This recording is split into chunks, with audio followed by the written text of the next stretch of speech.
नमस्कार मंडळी, आज आपण बनवणार आहोत पास्ता. पास्ता बनवायला एकदम सोपा आहे आणि खायला भन्नाट लागतो. तुम्ही रेसिपी कुठून बघताय तर कमेंट करून नक्की सांगा.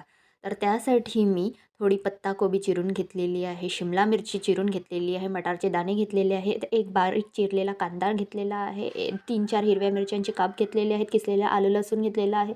प्रथम एका भांड्यामध्ये पाणी गरम करून त्यात 1 चमचा तेल टाकायचं आहे. त्यानंतर त्यात पास्ता बॉईल करून घेऊया. पास्ता शिजला की एका जाळीच्या भांड्यात काढून पाणी निथळून घेऊया. त्यावर थंड पाणी टाकूया, म्हणजे ते एकमेकांना चिकटणार नाही. तेल गरम करूया. त्यामध्ये मोहरी, जिरे टाकूया. मोहरी, जिरे तडतडले की त्यानंतर कांदे, मिरची टाकून परतून घ्यायचं आहे.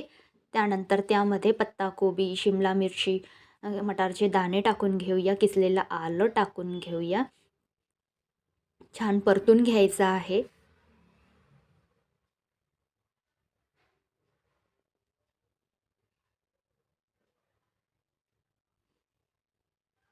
आणि हे सगळं हाय फ्लेमवर थोडं करायचं आहे आणि भाज्या लागणार नाही याची काळजी घ्यायची आहे. भाज्या थोड्या परतून घ्यायच्या आहेत. भाज्या परतून झाला की त्यामध्ये टोमॅटो टाकायचा आहे. टोमॅटो परतून घ्यायचा आहे.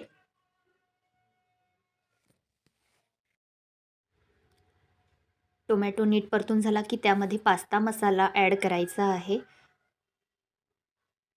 त्यानंतर 1 चमचा रेड चिली सॉस टाकायचा आहे. त्यामध्ये आणखी 1 चमचा सोया सॉस टाकायचा आहे.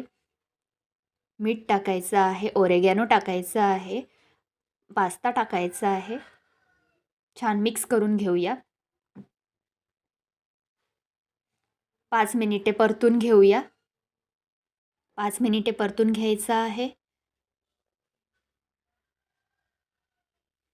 त्यानंतर त्यामध्ये कोथिंबीर टाकायची आहे. तर तयार आहे आपला पास्ता.